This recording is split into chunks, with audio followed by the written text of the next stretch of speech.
DNA एक पारिवारिक show है और हम उन तमाम खबरों को प्राथमिकता देते हैं जो आपके परिवार से जुड़ी हैं। इसलिए आज हम सबसे पहले उस समस्या का विश्लेषण करेंगे जिसने भारत के कई परिवारों को टूटने की कगार पर पहुंचा दिया है या तोड़ दिया है। ये कहानी भारत के 25 करोड़ परिवारों की है और उन सारे मां बाप के लिए है जिनके बच्चे हैं और जो ये दुआ करते हैं कि उनके बच्चे हमेशा उनका ख्याल रखें। लेकिन इनमें से ज्यादातर परिवार आज के दौर में एक समस्या से संघर्ष कर रहे हैं और इस समस्या का नाम है लालच। लालच सिर्फ रिश्तों की बलि नहीं लेता बल्कि एक पूरे परिवार की विरासत को भी बर्बाद कर देता है। हमारी इस कहानी के केंद्र में है मशहूर शहनाई वादक उस्ताद बिस्मिल्लाह खां और उनका परिवार। वर्ष 2006 में आज ही के दिन उस्ताद बिस्मिल्लाह खां का निधन 90 वर्ष की उम्र में वाराणसी में हुआ था। यानी आज उनकी पुण्यतिथि और यह बहुत दुख का विषय है कि आज ही के दिन, उनकी पुण्यतिथि के दिन हमें आपको यह खबर आज बतानी पड़ रही है। लेकिन उनकी पुण्यतिथि पर आज उनका परिवार उनकी संपत्ति के नाम पर आपस में लड़ रहा है। वैसे तो वो बहुत लंबी चौड़ी कोई संपत्ति छोड़कर नहीं गए, जो एक मकान छोड़कर गए हैं उस पर भी उनका परिवार आज लड़ रहा है। बिस्मिल्लाह खां भारत रत्न से सम्मानित थे और उन्हें वर्ष 1947 में भारत की आजादी की पूर्व संध्या और वर्ष 1950 में पहले गणतंत्र दिवस के मौके पर शहनाई बजाने का गौरव प्राप्त हुआ था। बहुत बड़े आदमी थे। इन तस्वीरों को आप देख सकते हैं।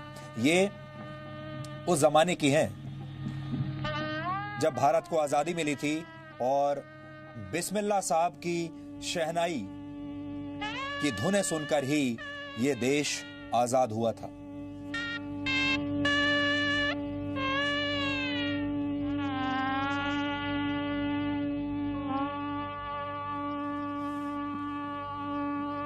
लेकिन आज उनकी इस गौरवशाली पहचान पर उनकी अपने ही संतानों ने हथौड़ा चला दिया है।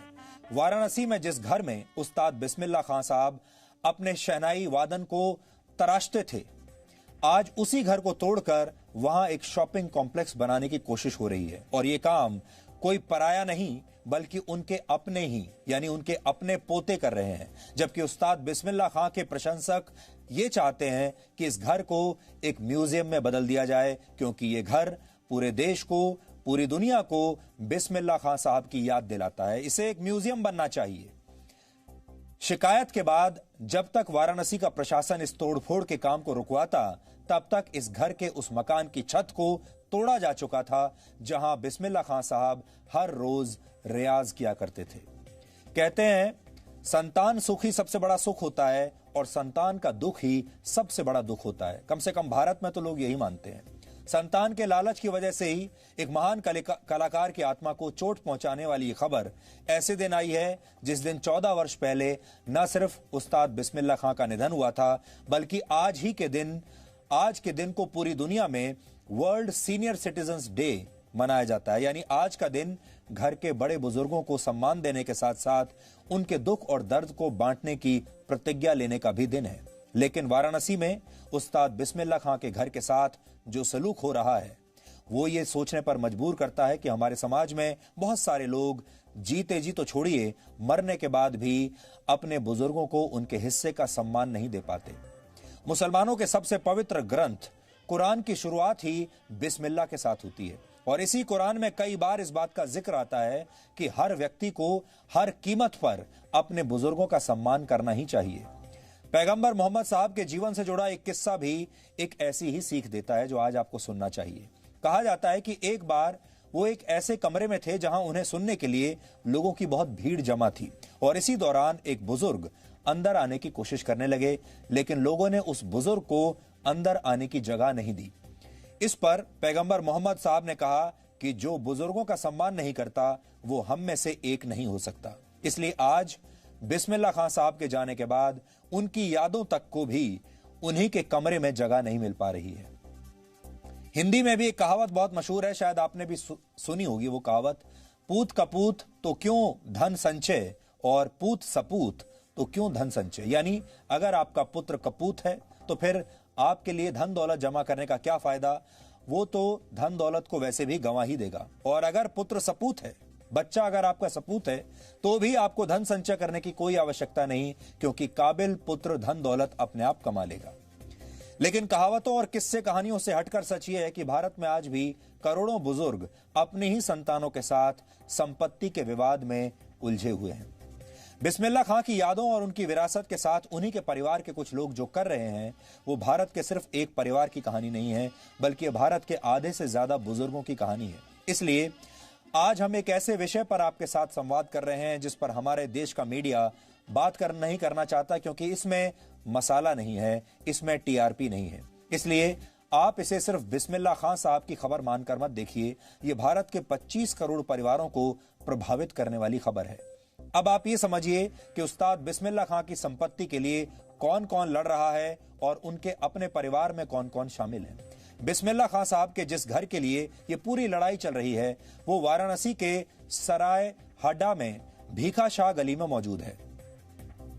इस घर का अभी तक बंटवारा नहीं हुआ है, इसलिए अलग अलग लोग इस पर दावा कर रहे हैं। उनका परिवार काफी बड़ा है।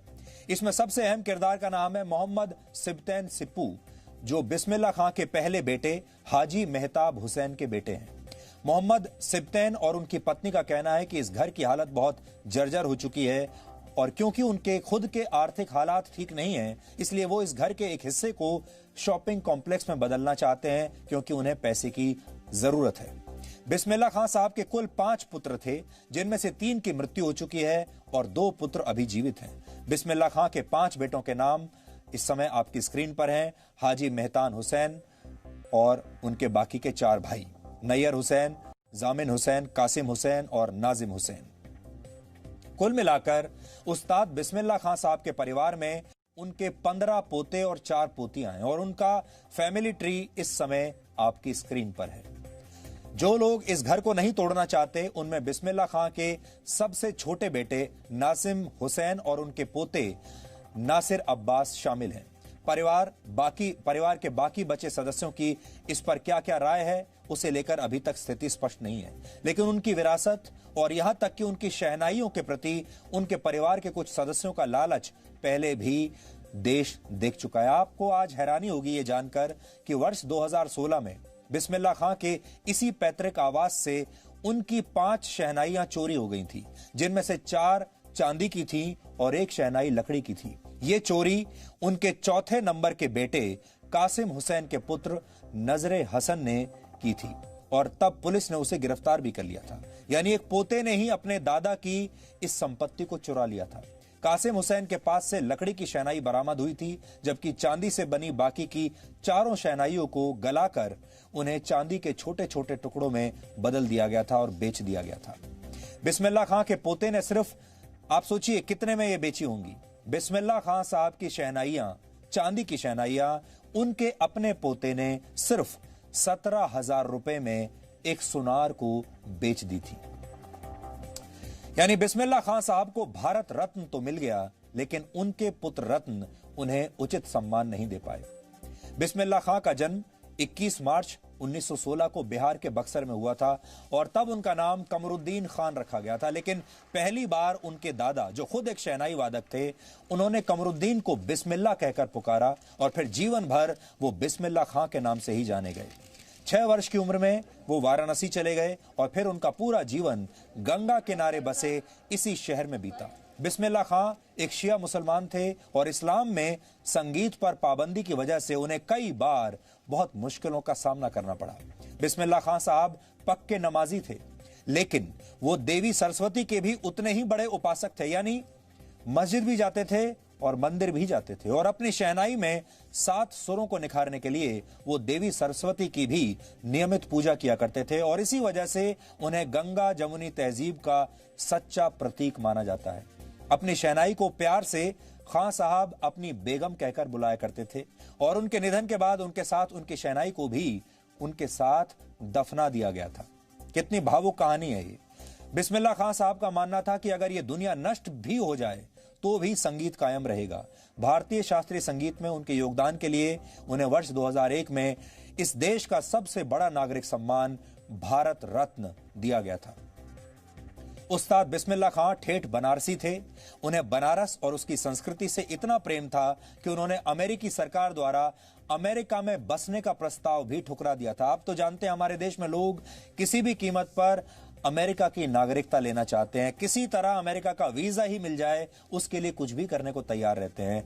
सब लोगों के का एक ही सपना होता है जिसको हम अंग्रेजी में द ग्रेट अमेरिकन ड्रीम कहते हैं। सब अमेरिका जाना चाहते हैं और एक ये शख्स थे जिन्हें अमेरिका में सिटीजनशिप मिल रही थी, रहने की जगह मिल रही थी और उन्होंने बनारस में रहने का फैसला किया क्योंकि उनकी आत्मा इसी घर में बसती थी। इस घर को छोड़कर वो जा नहीं सकते थे। लेकिन आज उनके उसी घर बनारस से उनकी यादों को मिटाने का प्रयास हो रहा है। आज हमें बिस्मिल्लाह खान साहब का एक बहुत पुराना वीडियो मिला है जिसमें वो बनारस से जुड़ी अपनी यादों को बहुत दिलचस्प अंदाज में बता रहे हैं। आज आप सबको ये वीडियो देखना चाहिए। इससे आपको बनारस और बिस्मिल्लाह खां के बीच का प्रेम समझ में आएगा। जिस मकान में वो रहते थे, जिस घर में रहते थे, उस घर में कैसे उनकी आत्मा बसती थी, कितना लगाव था उस घर से उन्हें, ये आपको इस वीडियो को देखकर समझ में आएगा। और इस वीडियो के जरिए जो वो बात कह रहे हैं, आज वो इस देश के लिए एक बहुत बड़ा संदेश है। और वही घाट है, वही मंदिर है, तमाम दुनिया घूमता हूँ, मजा लेता हूँ, बड़ी बड़ी सड़कें, बड़ी बड़ी इमारतें, लेकिन जब हम अपने बनारस का ख्याल करता तो यही जगह हमारे सामने रहती है, हमारी निगाह में, और यही खींच के लाती है हमें, और हमको सच पूछी तो आनंद भी मिलता है। भाई ये जगह ऐसी है। देखिए दोनों बात है, गंगा जी सामने है, यहाँ नहाइए, मस्जिद है, नमाज पढ़िए, यहाँ पे दौड़ के चले आए, नमाज पढ़ा, और फिर उसके बाद बालाजी मंदिर चले गए, वहां जाकर रियाज किया। बिल्कुल फकीर तरीके का हिसाब किताब हम लोग का रहता था। आज मालिक की मेहरबानी से इतने जमाने के बाद आज फिर यहाँ आए हैं, आज वो दर्शन देखना। और देखिए, आप खुद देखिए कि इतना भला मालूम होता है। हिंदुस्तान का तमाम दुनिया में हम घूम रहे हैं, ये ऐसा कहीं हमको नहीं दिखाई देता। यही जगह है वो जहाँ पर बजड़े सजते थे। महाराज साहब बनारस के यहाँ से भी आते थे लोग साज के, और अपने रईस, बनारस के बहुत से रईस दुक्कड़ बनाते थे, उस पर नाच गाना होता था और बड़े बड़े कलाकार उस पर गाना गाते थे। और यही जगह है। तो हमारी हालत ये थी कि कभी इधर घूम के आ रहे हैं, कभी उधर जा रहे हैं, और उस जगह अपना तमाम प्रोग्राम देख रहे हैं और सबको सुन रहा। कोई चैती गा रहा है, कोई घाटो गा रहा है, कोई भांग पिए हुए, कोई बोतल पिए हुए, सब हाँ वाह भैया क्या कहना हो, और चिल्लाहट हो रही है। हजारों आदमी का भीड़ लगा है। अब वो जमाना नहीं है और चाहते हैं कि एक तरह फिर और बुरा मंगल हो जाए यहाँ। बिस्मिल्लाह खां साहब बहुत बड़े आदमी थे, बहुत बड़े कलाकार थे, भारत रत्न थे, भारत के असली रत्न थे। लेकिन जो संतान का सुख उन्हें चाहिए था वो उन्हें मिला नहीं। एक दूसरी बड़ी गलती उन्होंने ये की कि उन्होंने कभी हिंदी फिल्मों में काम नहीं किया। अगर हिंदी फिल्मों में काम करते तो आज उनके नाम पर भी बहुत सारे ट्रेंड्स चल रहे होते। इसलिए आज हमने जानबूझकर उनके नाम को लेकर कोई ट्रेंड आपको नहीं दिया। आज हम उनके नाम को ट्रेंड नहीं करवाना चाहते, बस आपको उनकी कहानी बताना चाहते हैं और आपको यह बताना चाहते हैं कि वो इस देश की धरोहर थे, हैं, सदा रहेंगे। आप उनके लिए क्या कर सकते हैं। बिस्मिल्लाह खां साहब कला के क्षेत्र में धनवान होने के बावजूद कभी दौलत के धनी बनने की होड़ में शामिल नहीं हुए। लेकिन बिस्मिल्लाह खां की रूह को आज ये सब देखकर बहुत तकलीफ होती होगी और अपने परिवार को इस तरह से लड़ते हुए देखकर भी आज वो बड़े दुखी होंगे। बिस्मिल्लाह खां की गलती सिर्फ इतनी थी, उन्होंने कभी फिल्मों में काम नहीं किया। अगर ऐसा होता तो शायद आज देश की जनता उनके लिए एक बहुत बड़ी मुहिम चलाकर उनके लिए भी इंसाफ मांगती। लालच एक परिवार की विरासत को कैसे दागदार कर देता है और जिन लोगों पर इस विरासत को संजोकर रखने की जिम्मेदारी होती है वो कैसे चंद रुपयों के लिए एक महान कलाकार की आत्मा को छलनी कर देते हैं, ये समझने के लिए आज आपको बिस्मिल्लाह खां साहब के घर से किया गया हमारा ये विश्लेषण जरूर देखना चाहिए। मुझे बिस्मिल्लाह कहते हैं और कुरान मजीद शुरू होता है कि बिस्मिल्लाह से है। लेकिन याद रखिए, हम सब कुछ हैं नहीं हैं, हम सूर्य के कायल हैं।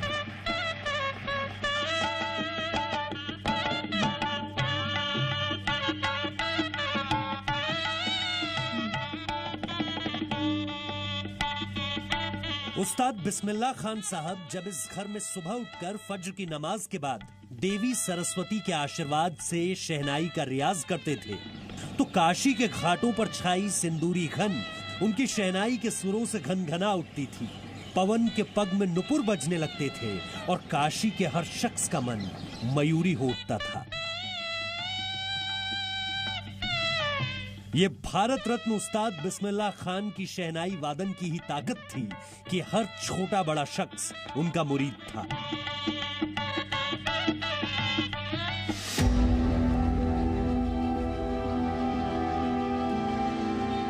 लेकिन जिस घर में उन्होंने अपनी शहनाई में सुरों की आत्मा को उतारा, वो घर ही अब विवाद का केंद्र बन गया है। जिस कमरे की छत उनकी शहनाई के सुरों से स्पंदन करने लगती थी, वो विरासत की लड़ाई के नाम पर तोड़ दी गई है। बिस्मिल्लाह खान का पैतृक आवास वाराणसी के सराय खड़हा में भीका शाह गली में मौजूद है। ये काफी पुराना घर है।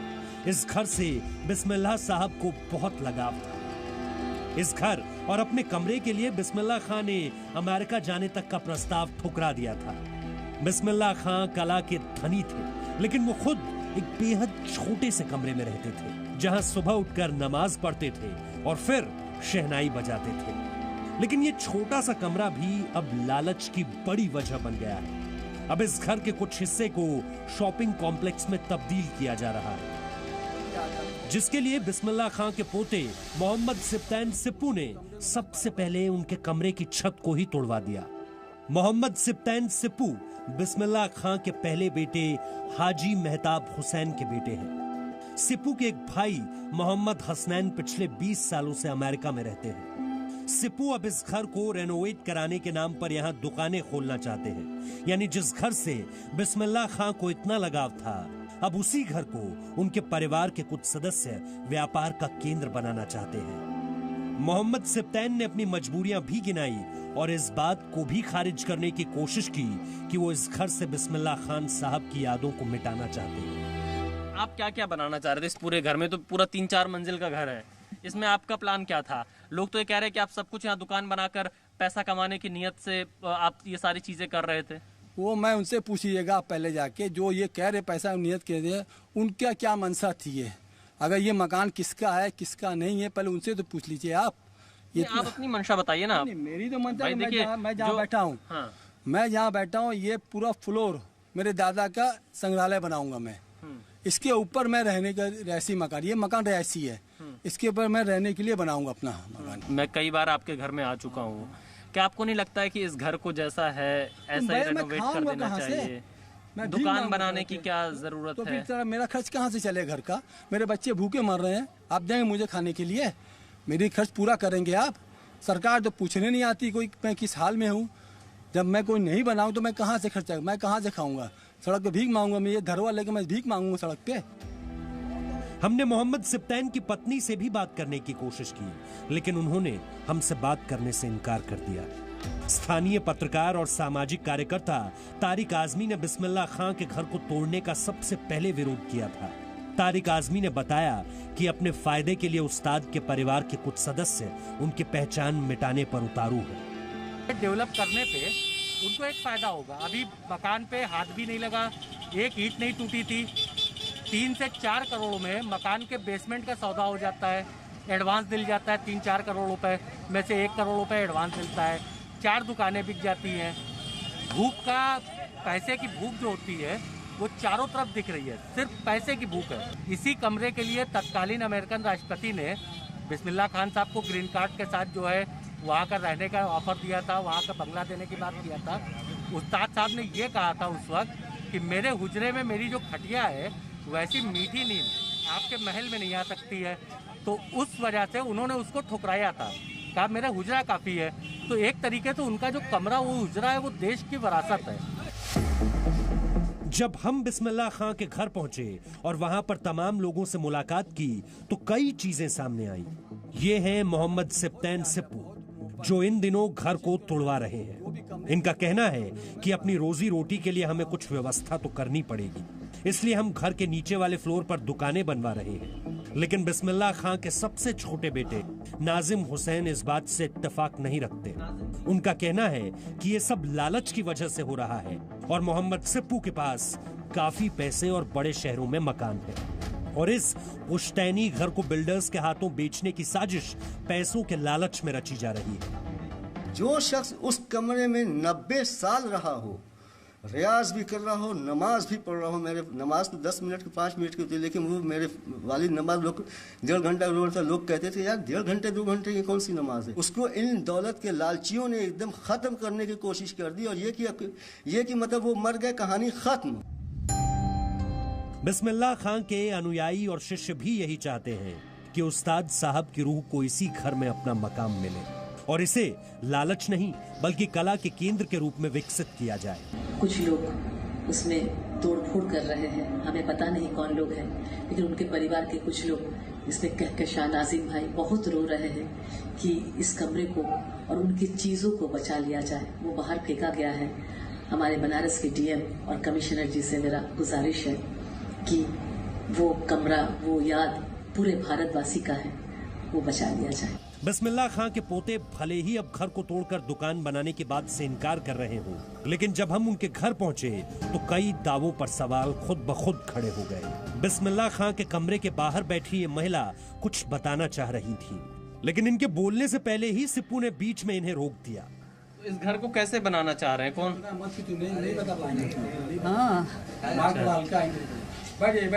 जी जी। हालांकि फिलहाल स्थानीय प्रशासन ने इस तोड़फोड़ पर रोक लगा दी है, लेकिन एक महान कलाकार के जाने के बाद उसी विरासत को लेकर शुरू हुई ये लड़ाई बताती है कि भारत में आज भी लालच ही टूटते रिश्तों की सबसे बड़ी वजह है, फिर चाहे ये रिश्ते किसी के जीते जी टूटे या फिर उसके जाने के बाद। मुझे बिस्मिल्लाह कहते हैं और कुरान मजीद शुरू होता है कि बिस्मिल्लाह से है, लेकिन याद रखिए हम सब कुछ हैं नहीं हैं, हम सुर के कायल हैं। सुर जो है किसी की मजाल नहीं, दुनिया में किसी की ताकत नहीं कि जो उसको कम कर दे। नहीं, सुर माने एक आवाज है।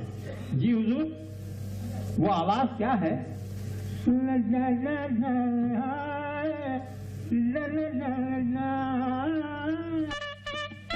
बिस्मिल्लाह खां के चाचा अली बख्श छोटी सी उम्र में बनारस लेकर आए थे उन्हें। वो उन्हें पढ़ाना चाहते थे, लेकिन बनारस आकर बिस्मिल्लाह खां सिर्फ संगीत के रस में डूब गए। एक 6 इंच की नफीरी का सुर साधने की जो जिद बरसों पहले शुरू हुई थी, उसने साधना का रूप ले लिया था और यही साधना करते करते उन्होंने बनारस को अपनी कर्मस्थली बना लिया और काशी के इस कलाकार ने शहनाई को देश की पहचान में बदल दिया। उनके शागिर्द उन्हें बाबा कहकर बुलाते थे, लेकिन बनारस के इस बाबा की आत्मा पर आज उनके परिवार का लालच ही बोझ बन गया है और इस बोझ के तले एक समृद्ध विरासत दबने लगी है, दरकने लगी है। वाराणसी से विशाल पांडे की रिपोर्ट। बिस्मिल्लाह खां साहब की संपत्ति पर विवाद तो उनके जाने के बाद हो रहा है। उनके जीते जी होता तो उन्हें और भी बहुत दुख होता, लेकिन भारत में करोड़ों बुजुर्ग आज ऐसे हैं जो जीते जी अपनी ही संतानों के साथ कानूनी लड़ाई लड़ रहे हैं। आज ये बात हम इसलिए भी कर रहे हैं क्योंकि आज वर्ल्ड सीनियर सिटीजन्स डे है, इसलिए आज भारत के सभी बुजुर्गों की बात करना भी जरूरी है। हेल्पेज इंडिया नामक एक एनजीओ द्वारा किए गए एक सर्वे के मुताबिक भारत के 48% बुजुर्ग अपने ही बेटे बेटियों या पोते पोतियों के साथ संपत्ति को लेकर कानूनी लड़ाई लड़ रहे हैं, जबकि 52% बुजुर्ग ऐसे हैं जिन्हें अपनी ही संतानों से गुजारा भत्ता हासिल करने के लिए कानून की मदद लेनी पड़ती है। भारत में 60 वर्ष से ज्यादा उम्र के लोगों को सीनियर सिटीजन यानी वरिष्ठ नागरिक माना जाता है। भारत में करीब 10 करोड़ 40 लाख सीनियर सिटीजन रहते हैं। इनमें से 5 करोड़ 30 लाख पुरुष हैं और 5 करोड़ 10 लाख महिलाएं हैं। इनमें से 65% बुजुर्ग ऐसे हैं जो अपनी रोजमर्रा की जरूरतों के लिए दूसरों पर निर्भर हैं। भारत के शहरों में रहने वाला एक बुजुर्ग औसतन हर महीने सिर्फ 600 रुपए से 1500 रुपए में गुजारा करता है। फिर से आप सुन लीजिए, आप हैरान रह जाएंगे। 600 से 1500 रुपए प्रति महीने में गुजारा करता है, जबकि गांवों में यह आंकड़ा और भी नीचे चला जाता है। 400 से 700 रुपए के बीच ये आंकड़ा है गांव में। अब आप खुद सोचिए, आप गांव में रहें या किसी भी जगह रहें, 400 से 700 रुपए के बीच में अगर आप खर्चा करते हैं तो आपको क्या मिलेगा। लोग अक्सर भूल जाते हैं कि भारत की आबादी प्रतिवर्ष 2% की रफ्तार से बढ़ रही है, तो भारत में बुजुर्गों की आबादी 4% की रफ्तार से बढ़ रही है और भारत इन बुजुर्गों की अनदेखी नहीं कर सकता। कर्म पुराण में कहा गया है कि माता पिता, शिक्षक और बड़े भाई का हर स्थिति में सम्मान किया जाना चाहिए और घर के पुत्रों को चाहिए कि वो हर कीमत पर वृद्ध माता पिता का सम्मान करें और उनके हितों की रक्षा सबसे पहले करें। तैत्तिरीय उपनिषद में छात्रों से कहा जाता है कि आप ऐसे व्यक्ति बने जिसके लिए उसकी मां देवी समान है और पिता देवता समान है। यानी भारत ऐसा देश है जहां माता पिता को भगवान का दर्जा दिया जाता है। लेकिन आज जो हालात हैं उन्हें देखकर लगता है कि भारत की नई पीढ़ी धीरे धीरे अपने संस्कारों को अब भुला रही है। भारत को श्रवण कुमार का देश माना जाता है, लेकिन स्थितियां बताती हैं कि अब भारत में धीरे धीरे बुजुर्गों का सम्मान कम होता जा रहा है, जबकि दुनिया के कई देश बुजुर्गों के हितों की रक्षा के लिए नए नए कानून बना रहे हैं, जरूरी कदम उठा रहे हैं। उदाहरण के लिए ब्रिटेन की कुल आबादी में बुजुर्गों की हिस्सेदारी 18% है, जहां नेशनल हेल्थ सर्विस के तहत बुजुर्गों का इलाज बिल्कुल मुफ्त है और वहां की सरकार ने एक बुजुर्गों के हितों की रक्षा के लिए एक अलग मंत्रालय का गठन किया है जिसका नाम है मिनिस्ट्री ऑफ लोनलीनेस। यह मंत्रालय अकेले रहने वाले बुजुर्गों की समस्याओं का भी पूरा ध्यान रखता है।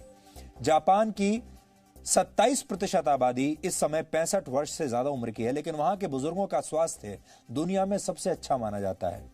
भारत में भी ऐसे कानून मौजूद हैं जो कहते हैं कि बुजुर्ग माता पिता की देखभाल की जिम्मेदारी उनकी संतान और रिश्तेदारों की है और ऐसा ना करने पर जेल की सजा भी हो सकती है। लेकिन फिर भी भारत में बुजुर्गों की स्थिति दिन प्रतिदिन दयनीय होती जा रही है। एक अनुमान के मुताबिक वर्ष 2026 तक हमारे देश में करीब 17 करोड़ बुजुर्ग आबादी होगी। यूनाइटेड नेशंस पॉपुलेशन फंड की एक रिपोर्ट के मुताबिक भारत में बुजुर्ग पेंशन के नाम पर सरकारें अपनी जीडीपी का सिर्फ 0.032% हिस्सा ही खर्च करती हैं। देश के हर 8 में से एक बुजुर्ग को लगता है कि उनके होने या ना होने से किसी को कोई फर्क नहीं पड़ता। भारत के 90% बुजुर्गों को सम्मानपूर्वक जिंदगी जीने के लिए सारी उम्र काम करना पड़ता है, यानी उन्हें रिटायर होने की भी सुविधा नहीं है। हमें यह नहीं भूलना चाहिए कि जो आज जवान हैं वो कल बूढ़े भी होंगे और अगर हम अपनी पिछली पीढ़ी को सम्मान नहीं देंगे तो हमारी आने वाली पीढ़ी भी हमें सम्मान नहीं देगी। इसलिए अगर आपके आसपास किसी बुजुर्ग को सताया जा रहा है तो आप फौरन आवाज उठाइए और बुजुर्गों की मदद जरूर कीजिए। इसके लिए किसी हैशटैग की जरूरत आपको नहीं पड़नी चाहिए। अगर आपके आसपास बुजुर्गों का अपमान हो रहा है तो आप 100 नंबर पर पुलिस से शिकायत कर सकते हैं।